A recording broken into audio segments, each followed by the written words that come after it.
What's up, guys? How's everybody doing? I am here with Stride. Welcome to Cosmoverse. We're excited to have you guys coming along down to Medellin, Colombia, September 26th to 28th. So you guys are also going to be a big part of coming down and then sharing what you guys are doing with liquid staking, which is a very, very big deal now in Cosmos. So please, maybe if you guys can give a little introduction about who you guys are, and we could start with Vishal. Yeah. Hey, Basil. Thank you so much for the intro. Really happy to be here. Really excited to kind of be part of Cosmoverse. One of the best conferences we've been to, so we're excited. So I'm Vishal. I first got into crypto in 2018. I was part of a stablecoin project called Basis. I was one of the first engineers. Helped us out a large part of the Solidity code and the economic analysis of the stablecoin. We never ended up launching, so we ended up winding down after about a year. But it was a great experience. Got my feet wet in DeFi.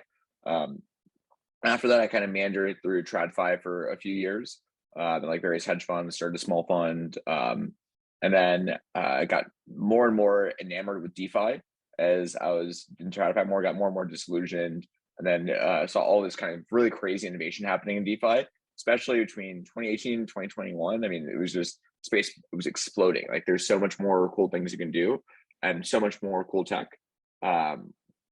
And then with these guys, we're all living together over COVID, and we started playing around more with Cosmos in particular, and we got more involved in the ecosystem.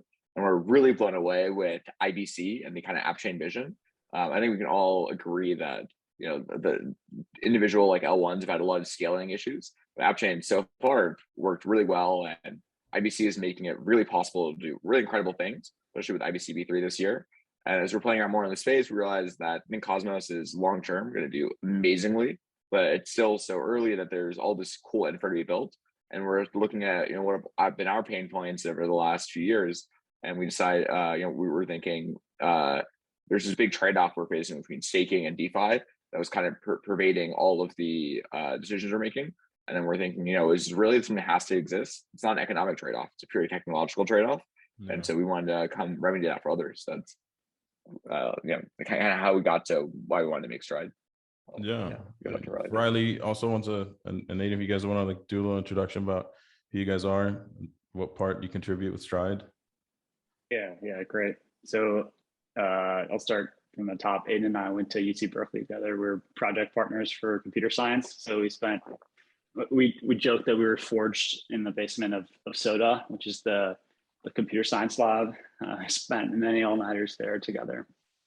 But I was first introduced to crypto there. I crossed paths with some of the Berkeley crypto folks. I ended up working with Don Song from Oasis on very separate non-crypto related things.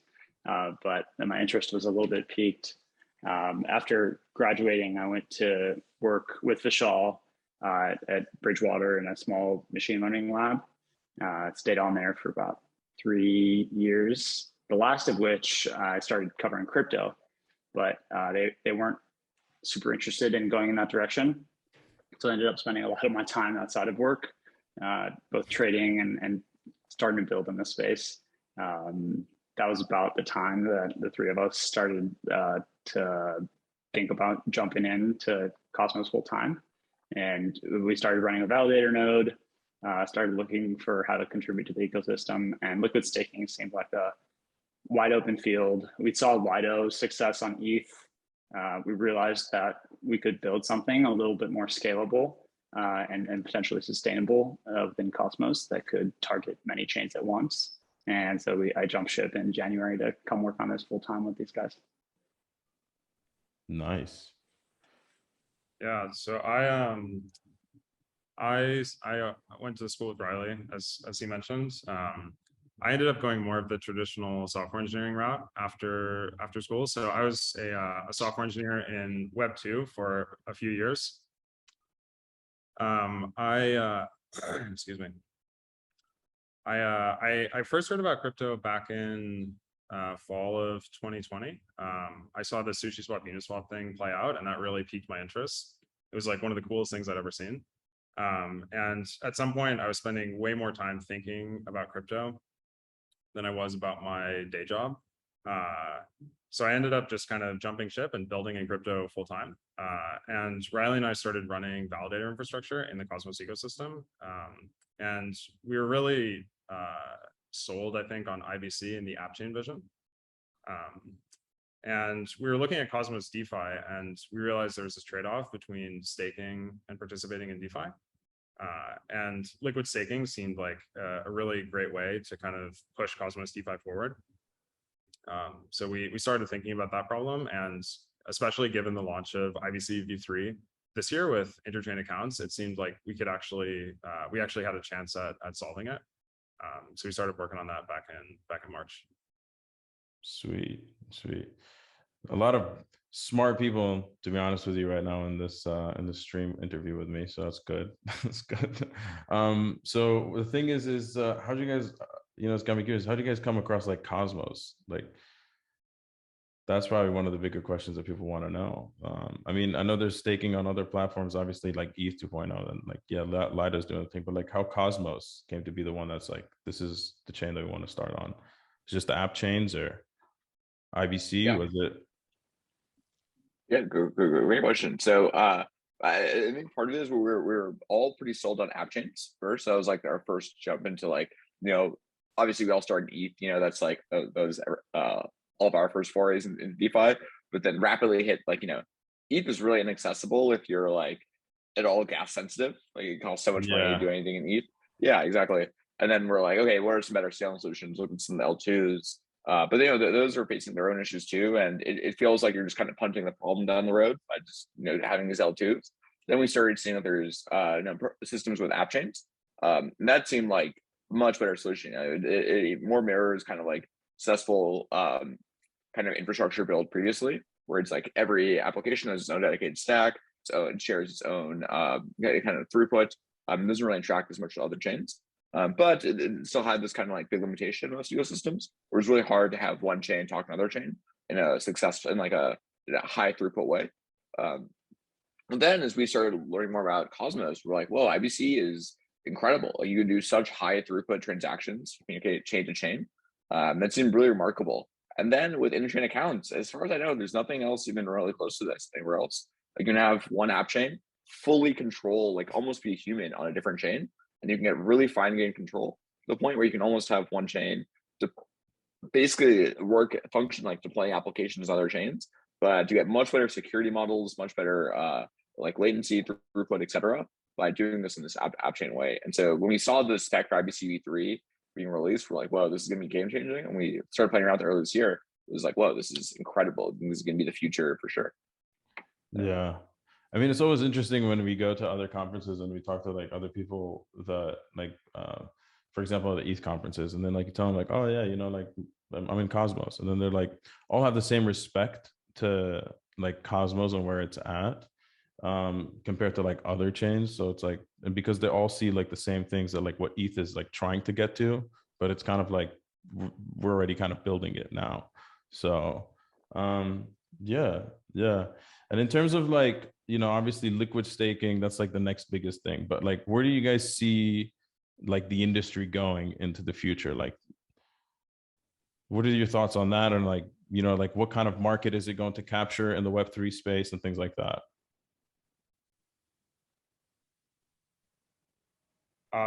Is this liquid staking or Cosmos more broadly? Liquid staking in general. Yeah, so I think our vision for liquid staking is, well, I think the first thing we noticed is that there's this core tension between staking and DeFi. So on the one hand, you can stake and you can earn something like a 10% yield. Alternatively, you can participate in DeFi and earn something like a 10% yield there. But today you can't do both. And that's a pretty meaningful trade-off that users have to make.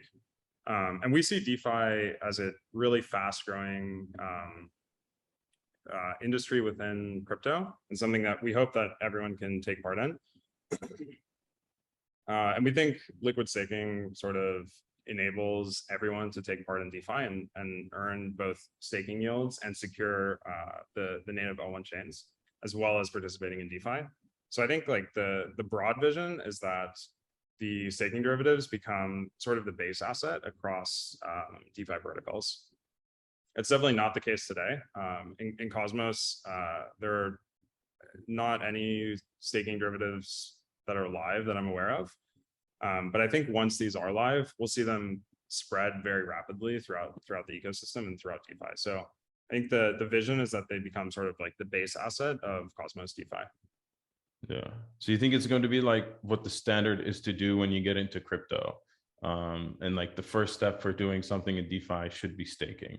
And then you guys giving them that first product that they can use when they do staking is like, oh, hey, you could not only just stake and it's locked, but actually you can get this liquid and do other stuff with the same time that it is staking. Yeah, I mean, it makes sense. It makes sense for sure. It's like the first step into DeFi. I mean, I feel like also even in the first, I mean, this last bull run, like if you want to sit there and like talk about like what is like the highlight of why it went into like a full bull market, was obviously like two things: NFTs and DeFi. Like this was like the first use case of like DeFi actually having like some like usability. Obviously, there were things that were also like that we learned that don't work, like you know, Terra and stuff like that. But but I think we learn and we develop from that, right? Like I mean, that's what we all do in crypto. Yeah, but I think it's a really good point that if liquid staking might be one of the first things that users do before they participate in DeFi. And this is something that we've thought about a lot, especially in terms of our user experience. So one of our top priorities for Stride is having a really excellent user experience. I think especially with IBC and Cosmos, sometimes the UX can be a little bit tricky, even for crypto natives coming from other ecosystems, just understanding like what IBC is and why you have to deposit your tokens to an application before using it. So we focused a lot on trying to get that UX like really clean so that even users from other ecosystems could just show up on our application. And with 2 clicks, they'll be liquid staked on Stride. So we've tried to like kind of abstract away the IBC step and just like make it all happen as like magic behind the scenes. I think if we can get there, then we'll really see some Cosmos app usage take off. Some other things that we're thinking about for liquid staking and Cosmos specifically. One is interchain security. So I know we've seen a few projects talk about thinking about launching with interchain security. And I think for liquid staking, it's especially interesting because liquid staking could become such a big part of the ecosystem. You know, if like Stride is controlling staking derivatives, and if it captures even like 30% of stake on another chain, that's like massive. So with interchain security, you can leverage the security of other larger chains, and with further versions in the future, like V2 and V3, you can actually have like mixed validator sets as well, which would be really cool because it incentive aligns the chains more closely. So if like Stride is providing a staking derivative for like Evmos, say, and we have some interchain security where the validator sets are shared, those 2 chains are more incentive aligned, and the validators are incentivized not to act maliciously. Another thing that we've been thinking about a lot is like, how do we make these things actually secure?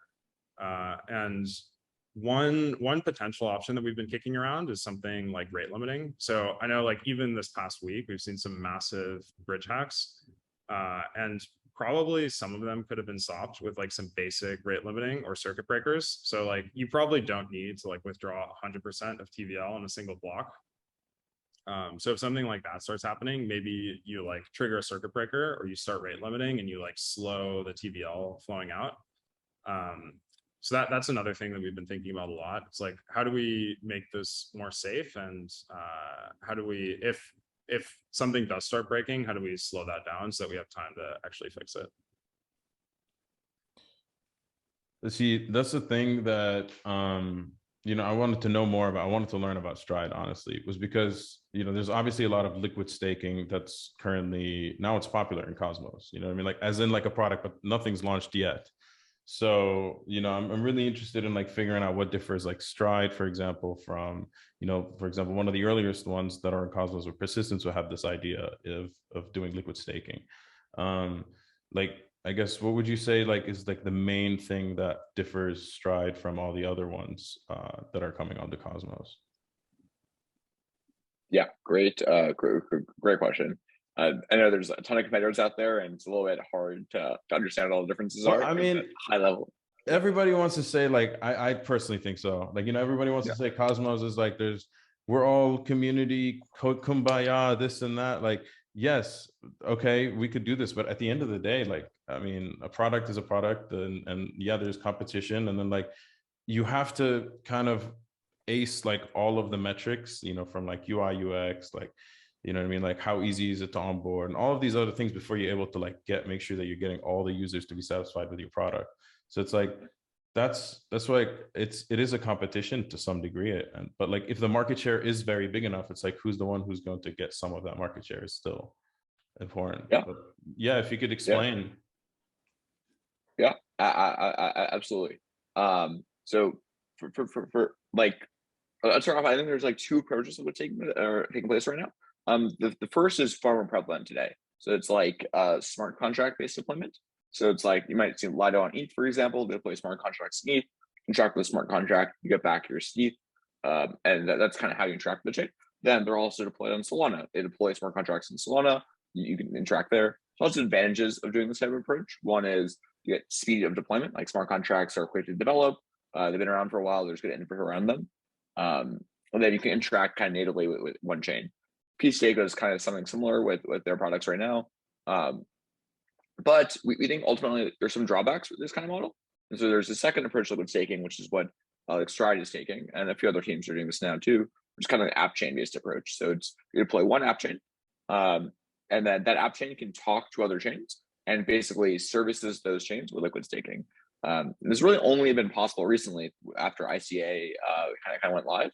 But the idea here is you do one deployment, you get that deployment very secure, and you do a lot of audits and you do a lot of checking and testing on that one chain.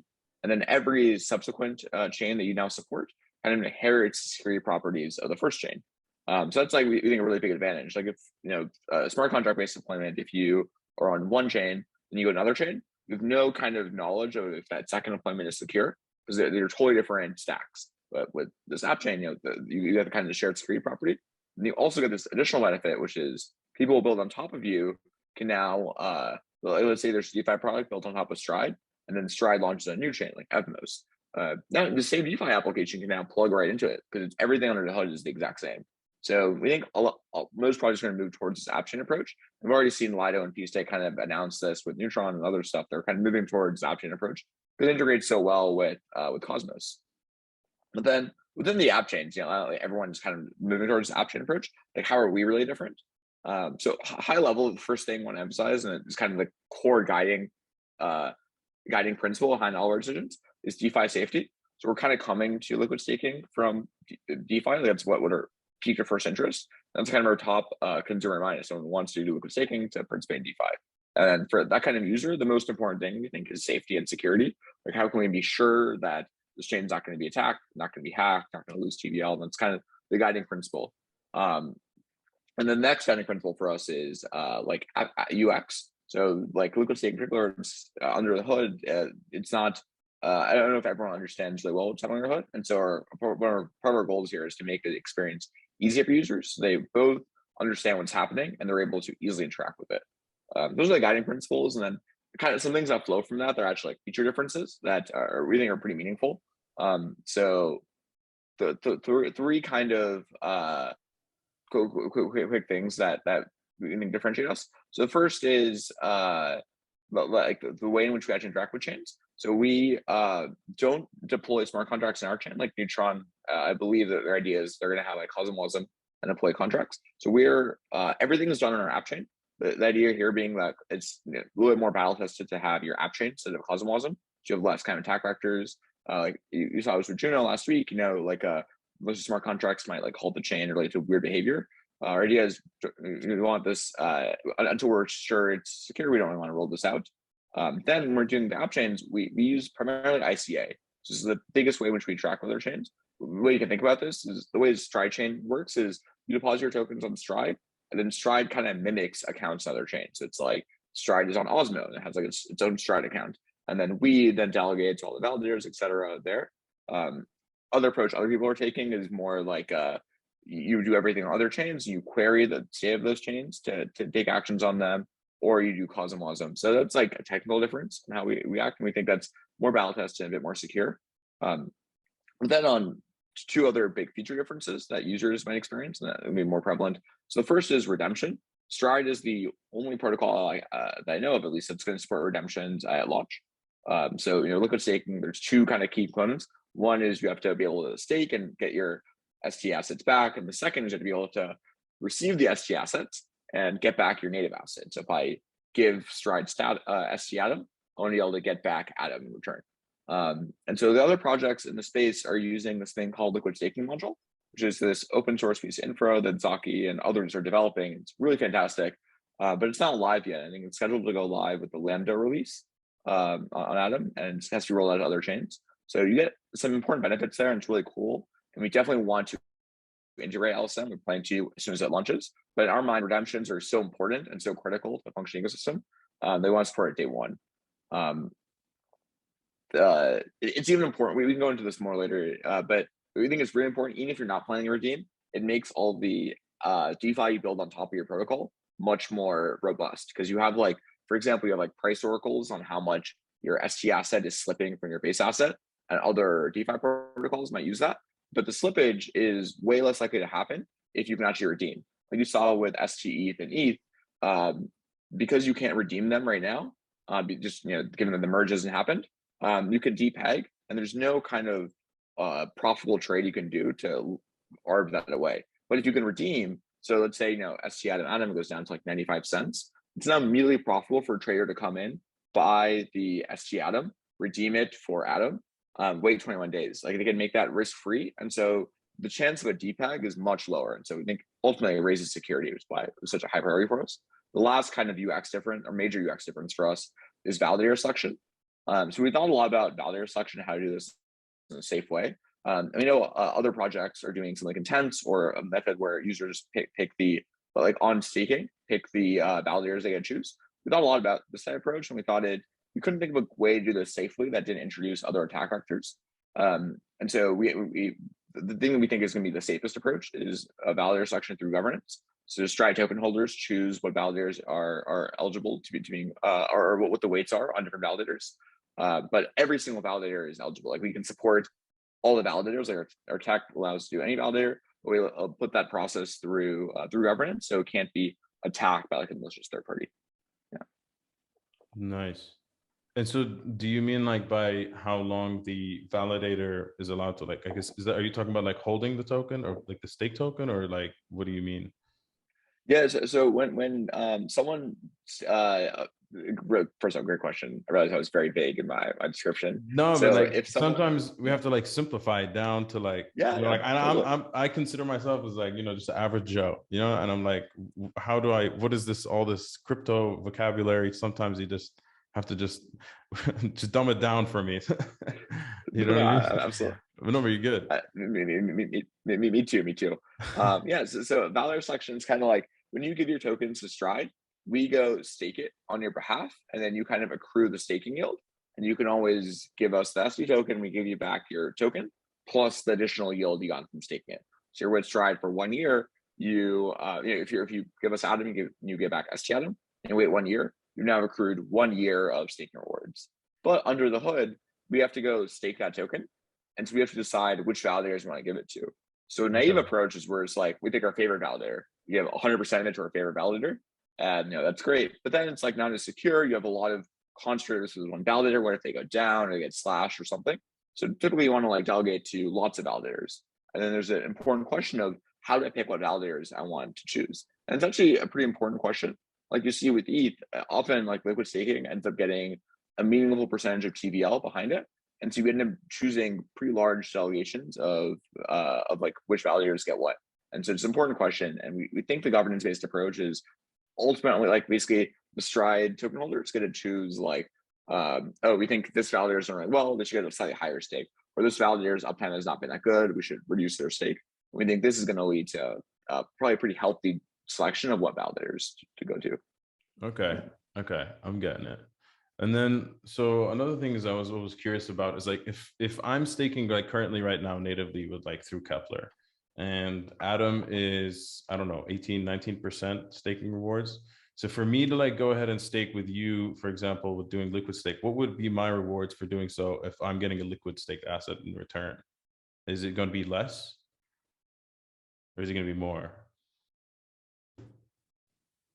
Question. So it depends on what you plug your liquid staked asset into.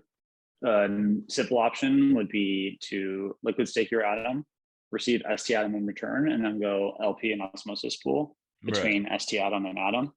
So suppose the osmosis pool LP yield is something like 20%. You previously were earning 18-19% from staking. Now you're earning the 18-19% from staking plus the 20% from LPing. So it's more like 38, 39. Right. See, that's why, I mean, it makes sense. And especially, so this is one of the things that I'm really like pumped about, is wanting to know when exactly am I going to get this staked asset, and like ST atom, for example, atom in an osmosis pool.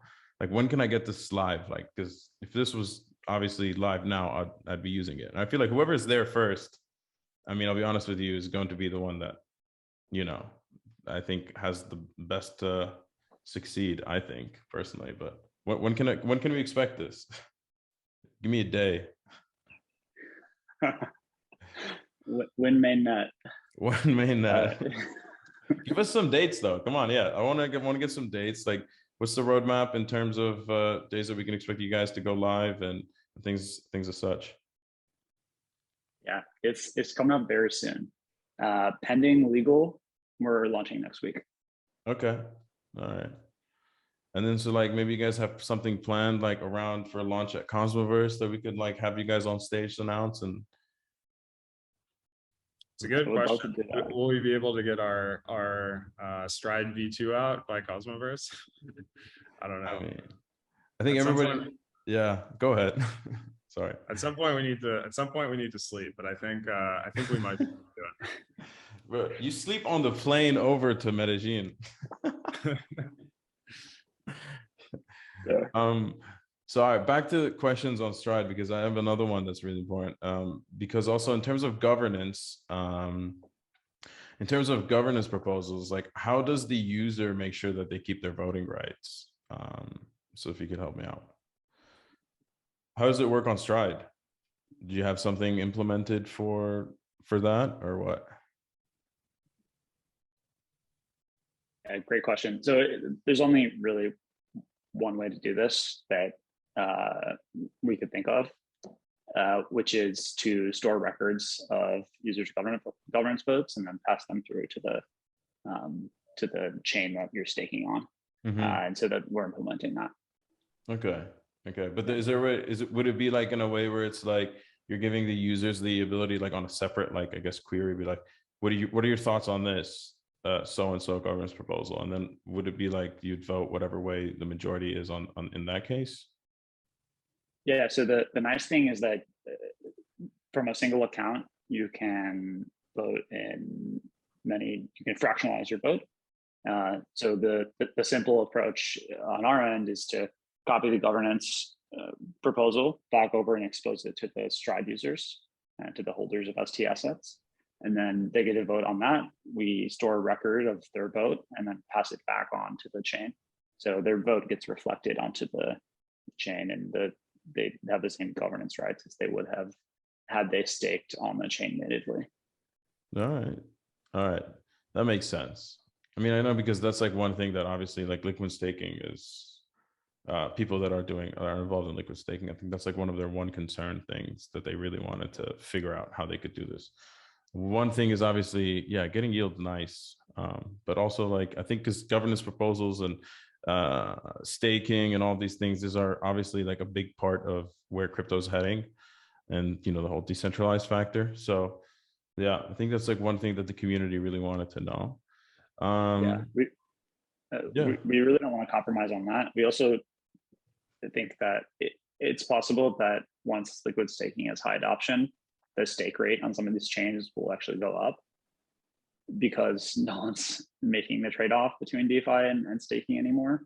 And so when you talked earlier about the potential for liquid staking to be the first entry point for users who come into Cosmos and want to play with DeFi.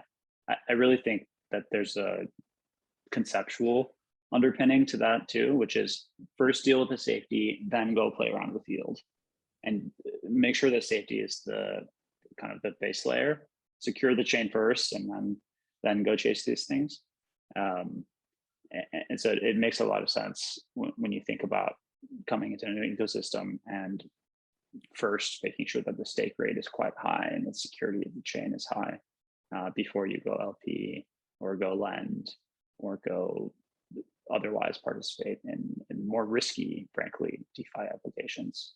And so the user is kind of free to choose their risk tolerance in that secondary activity, but they know that they have a base yield, and they know that they're keeping the chain safe, and they know that they'll still have governance rights. Nice. Another question is, are you guys going to have a separate DeFi protocol that's on Stride for example, lending and borrowing and so on and so forth? Or will it be like where I can use my liquid staked assets and, like, I guess, send them over to another platform on another app chain in Cosmos and use them there for lending and borrowing, I guess, more so? Yeah, good question. So we're a little bit different than some of the other liquid staking platforms in the ways that Vishal described, but also because our first goal really is safety. And for that reason, we do not plan to build a whole DeFi ecosystem with Cosmosm and new integrations on top. We really just want to build this core piece of core infrastructure, build it safely, and then plug into other projects on the back end. So we're focusing on that at least for the next year, and then we'll take it step by step from that point forward. All right, interesting. Yeah. No, I mean, I think obviously at the first point, if we're going to have a liquid staking protocol, that's the first one, or that's going to be the first one that's going to be pushed out on Cosmos. I think security is obviously going to be the first main concern for most users. Yeah. To be clear though, we're definitely planning on integrating with other lending platforms. We just don't want to build it ourselves. So it's like we want to, like even go Mars or Umi or any of these platforms are coming out, but we just want to leave that to the experts and focus on our piece for ourselves. Yeah, I mean, sometimes, it doesn't make sense sometimes to, put your efforts all into one thing or a bunch of different diversified things when there's already, let's say, I guess, like good platforms, good platforms in Cosmos that are already like doing that, and they're doing that work. And that's their main focus. So it's like, to split your work doesn't also make any sense. Yeah. It also leans into the, sorry, go ahead, Aiden. I think we're probably going to say the same thing. Yeah. I think we're really bought into like this app chain vision of like taking a chain and building one application on top of it and doing that one thing extremely well. So that's like our main focus, is we just want to do liquid staking really well on Stride. And then other chains can do like DEXs and money markets and lending and all of those things. And then like IBC connects all of them. And then you get this like really rich specialized ecosystem. Yeah, definitely that's where Cosmos is heading. And that's the good thing. That's the good thing. We're on the right path. And they're all going to be at Cosmoverse, guys. Maybe we can talk about also like Cosmoverse in general. Like, what is it that you guys hope to achieve? You know what I mean? Coming down to Medellin, September 6th, 26 to 28. It's going to be like a whole full week, events and all that stuff from really that Monday till that Friday, from side events as well, from other projects and ecosystems. You guys are obviously involved. You're going to have a booth. Like, what are things that you guys are looking forward to? LATAM, there's a lot of developers. It's a big developer market. Big, people are willing and they're hungry to get into crypto. What is something you guys are like hoping to achieve? Yeah, so this brings to mind a potential strategic error on our point, which has been, we've been completely heads down the last 4 or 5 months. I've barely seen my girlfriend. My personal life is going down the drain. We're just developing. But more seriously, we haven't been able to meet many folks around the ecosystem. Haven't been able to do much marketing. Haven't been able to really talk with folks who are building Cosmos, and that's one of the most exciting parts for me personally, being in this space. As you said, when you go to an ETH conference, people have a lot of respect for the builders in Cosmos, and I think there's a good reason for that. There's so many incredibly talented individuals in the space, and we haven't met many of them. So that's what I'm most excited about.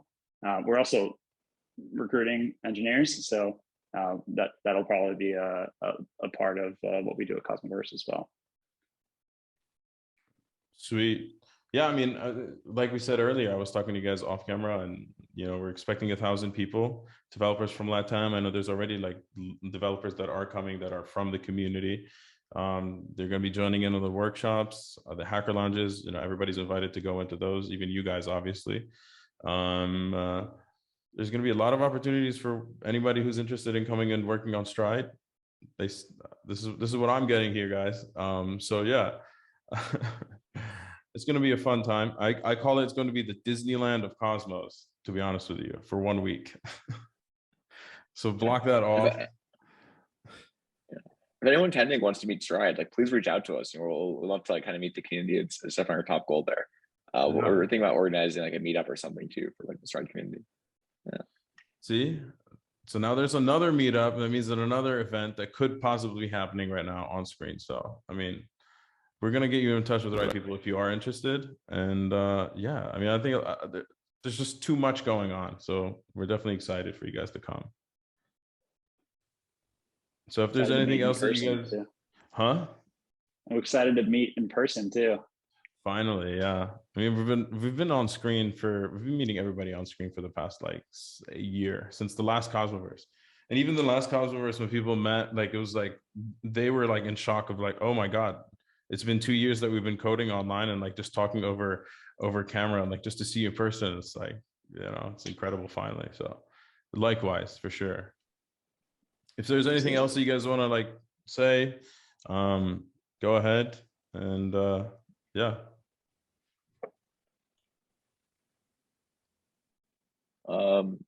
The only thing I want to say is, we really we came into the space pretty excited about Cosmos, and it's truly only grown since then. Like we're talking to people every week who are just like the smartest engineers I've ever talked to, and every week like it's just blown away by all of these cool things that are being built. It feels a lot like the early days of what's going to be a really powerful and rich ecosystem, and it's just cool to see part of it. Yeah, definitely. I mean, I feel like the last bull run or whatever, we didn't really get that much, but I think we built more than we did in marketing, I would say, in Cosmos. So I think this next like year or so is where all of these, like whatever's been being built for the past 2 years is like now just being, published, and people are just going to finally start using it and then like realize like, oh my God, the capture of the value of Cosmos ecosystem is just so insane. I'm pumped. Yeah, totally.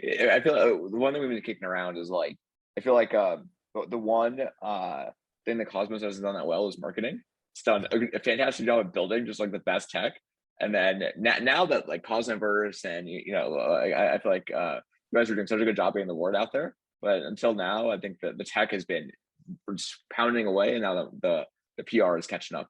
We're making it. We're trying to push it. 4 random, cosmonauts trying to push the narrative for Cosmos around the world. So, but yeah, we can't do this without you guys too. So keep building like sick ass projects, please. Keep organizing sick ass conferences. Will do. Will do. Well, appreciate it, guys. I appreciate you guys for coming along. Guys, Cosmoverse, September 26th to 28th, Medellin, Colombia. So mark it on your calendars. The next tickets are going to be live August 10th next week. So be sure to be on the website. Get ready to get your late admission tickets as the last ones. And then that's it. So yeah, we'll see you guys later. Cheers. Thanks a lot, everyone.